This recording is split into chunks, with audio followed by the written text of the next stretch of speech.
ఒక్కసారి కొమ్మూరి గోల్డ్ కి కాల్ చేయండి. తాకట్లో ఉన్న మీ బంగారాన్ని విడిపించి మార్కెట్ ప్రైస్ కి వాళ్ళు కొనుక్కుని మిగతా డబ్బులు మీకు ఇచ్చేస్తారు. ఇకపై ఇన్సూరెన్స్ లేకపోతే నో ఫ్యూయల్. ఎస్, మీరు విన్నది నిజమే. No insurance, no fuel.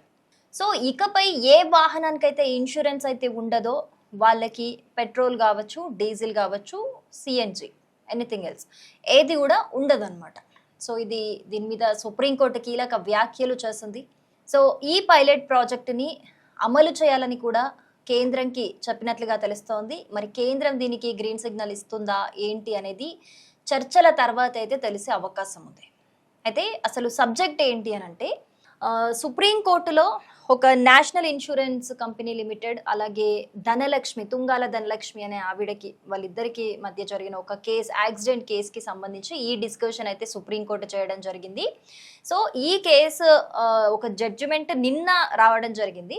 So ఆ నేపథ్యంలోనే సుప్రీంకోర్టు వాహనాలకి సంబంధించిన ఇన్సూరెన్స్ గురించి కీలక వ్యాఖ్యలు చేయడం అయితే జరిగింది. సో దీనికి సంబంధించి కేంద్రం వాహనదారులకి బిగ్ షాక్ ఇవ్వబోనున్నట్లుగా కూడా తెలుస్తోంది. ఇకపై కూడా ఒకవేళ ఇన్సూరెన్స్ బండికి లేకపోతే కనుక అది పెట్రోల్ బంక్లోనే వెరిఫై చేసి వాళ్ళకి ఫ్యూయల్ కూడా ఇవ్వబడదన్నమాట. దీన్నైతే అమలు చేసే విధంగా అయితే సుప్రీంకోర్టు ఆదేశాలు అయితే ఇచ్చింది, అమలు చేసే విధంగా చూడాలి అని చెప్పేసి.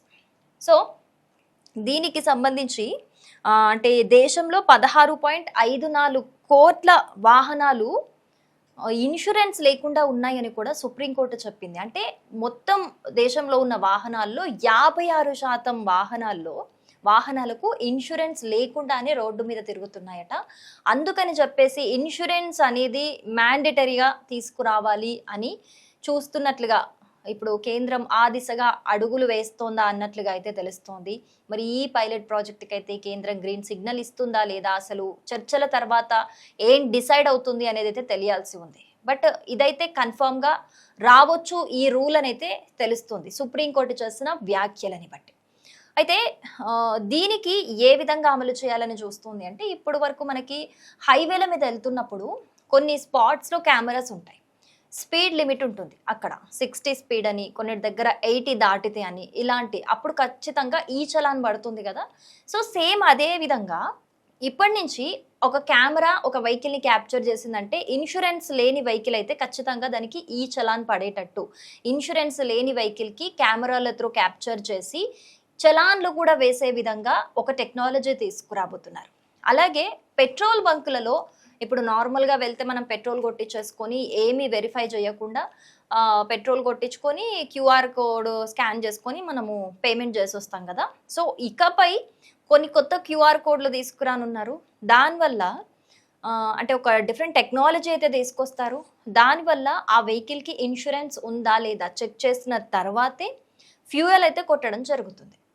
సో మీ వెహికల్కి కనుక ఇన్సూరెన్స్ లేదు అని అందులో తెలిస్తే, అది ఏ రకమైన ఇన్సూరెన్స్ అయినా పర్లేదు, మినిమం ఇన్సూరెన్స్ అయితే ఆ వెహికల్కి ఉండాలి. ఉంటే మాత్రమే పెట్రోల్ అయినా, డీజిల్ అయినా, లేకపోతే సిఎన్జి అయినా. సో మనకి ఈ క్యాబ్ వెహికల్స్ ఏవైతే ఉంటాయో, మనకి ఈ డైలీ డ్రైవర్స్ ఉంటారు కదా, వాళ్ళు చాలామంది కూడా కొంతమంది ఇన్సూరెన్స్ చేయిస్తారు, కొంతమంది చేయించరు. అండ్ ఎస్పెషల్లీ వాళ్ళు సిఎన్జి మీద డిపెండ్ అయి ఉంటారు. సో వాళ్ళకి కూడా, ప్రతి ఒక్కరికి కూడా ఇకపై ఎవరైనా సరే, ఏ వెహికల్ అయినా సరే ఇన్సూరెన్స్ లేకపోతే రోడ్లెక్కే ప్రసక్తే లేదు అనే విధంగా కొన్ని స్ట్రిక్ట్ రూల్స్ అయితే తీసుకురానున్నట్లుగా అయితే తెలుస్తోంది. అంటే ఇకపై నుంచి వెహికల్కి ఇన్సూరెన్స్ లేకపోతే రోడ్లు ఎక్కితే ప్రమాదం అనే అనుకోవచ్చా, అంటే ఇబ్బందులు తప్పవని అనుకోవచ్చా? ఎందుకు అనంటే, ఇటు ఇన్సూరెన్స్ లేకపోతే కెమెరాల త్రూ ఈ చలాన్ పడుతుంది, అలాగే బంకులకు వెళ్తే ఫ్యూయల్ ఉండదు, అప్పుడు వెహికల్ ఎలా రన్ అయ్యేది? సో ఇంకా ఇబ్బందులు తప్పవా అనేదైతే అర్థమవుతుంది. సో ఎందుకు ఈ డిస్కషన్ అంటే, ఇన్సూరెన్స్ అనేది ఖచ్చితంగా మ్యాండేటరీ వెహికల్కి ఏమైనా సరే. ఇప్పుడు ఫర్ సపోజ్ ఒక యాక్సిడెంట్ అయ్యిందని అనుకుందాం. యాక్సిడెంట్ అయ్యి ఇప్పుడు 2 వెహికల్స్కి డ్యామేజ్ జరిగింది. ఒక వెహికల్కి ఇన్సూరెన్స్ ఉంది, ఇంకొక వెహికల్కి ఇన్సూరెన్స్ లేదు. సో అప్పుడు ఆర్గ్యుమెంట్ జరుగుతుంది ఇద్దరికి మధ్య. కానీ ఎవరైనా సరే ఒక చిన్న వెహికల్ ఉందనుకోండి, దానికి ఇన్సూరెన్స్ లేదు, వాళ్ళు ఆబ్వియస్గా వాళ్ళే చేయించుకోవాలి, వాళ్ళ మిస్టేక్ ఉంటే. అదే ఇన్సూరెన్స్ ఉందనుకోండి, వాళ్ళకి చాలా చాలా బెనిఫిట్ అవుతుంది కదా. ఆబ్వియస్గా అదర్ వెహికల్కి కూడా ఇన్సూరెన్స్ ఉంది కాబట్టి ట్రబుల్ ఏమి ఉండదు. కానీ చాలామంది ఇన్సూరెన్స్ ఎందుకు నెగ్లెక్ట్ చేస్తారు, ఎందుకు తీసుకోరు అంటే కనుక కొన్ని ఇన్సూరెన్స్ కంపెనీస్ ఇన్సూరెన్స్ క్లెయిమ్ చేసుకునేటప్పుడు ఇబ్బందులకు గురి చేస్తూ ఉంటాయి. అదంటాయి, ఇదంటాయి, ఇది లేదంటాయి, అది లేదంటాయి. దానివల్ల కొంతమంది పీపుల్ విసిగిపోయి ఉంటారు. నాకు ఇదంతా అవసరమా, ఇప్పుడు ఏమవుతుందిలే నా బండికి, ఏం కాదులే అని చెప్పేసి లైట్ తీసుకొని ఇన్సూరెన్స్ అయితే చేయించుకోరు. సో కొన్ని ఇన్సూరెన్స్ కంపెనీల తీరు వల్ల కూడా కొంతమంది చేయించుకోని పరిస్థితి. కానీ ఒకవేళ ఇలాంటి రూల్స్ గనక ఒకవేళ అమలైతే, ఇన్సూరెన్స్ కంపెనీ రూల్స్ కూడా జనాలకి కొంచెం కంఫర్టబుల్గా కంపాటబుల్గా ఉంటేనే అందరూ చేయించుకోగలుగుతారు. మరి ఈ రూల్ తీసుకొచ్చినప్పుడు ఇన్సూరెన్స్ కంపెనీ వాళ్ళకి కూడా జనాలకి తప్పకుండా సహకరించాలి అనే రూల్స్ కూడా తీసుకొస్తే బాగుంటుంది. ఎందుకంటే కొన్ని కంపెనీస్ అంటే కొన్ని ఫేక్ కంపెనీస్ ఉంటాయి. మనం కూడా ఇన్సూరెన్స్ తీసుకునేటప్పుడు మరి ఎక్కడ ఇన్సూరెన్స్ తీసుకుంటున్నాము, అది ఎలాంటి కంపెనీ, దాని బ్యాక్గ్రౌండ్ ఏంటి అంతా చెక్ చేసుకున్న తర్వాత తీసుకుంటే బెటర్. ఎందుకంటే ఈ రోజుల్లో చూస్తున్నాము, ఇన్సూరెన్స్ మేము కట్టాము, మాకు ఇది క్లెయిమ్ అవ్వలేదు, అది ఇలాంటి ఇష్యూస్ కూడా మనం చూస్తున్నాం. కాబట్టి మనం ఎక్కడ తీసుకుంటున్నామో అక్కడ మనం ఒకటికి 2 సార్లు చెక్ చేసుకొని తీసుకున్నది బెటర్. అలాగే ఇన్సూరెన్స్ కంపెనీస్ కూడా మోస్ట్లీ ఉంది, ఒక్కసారి వెహికల్కి ఇన్సూరెన్స్ ఉంది అని అంటే అది ఏ పరిస్థితుల్లో అయినా సరే మనకు ఖచ్చితంగా యూజ్ అవుతుంది.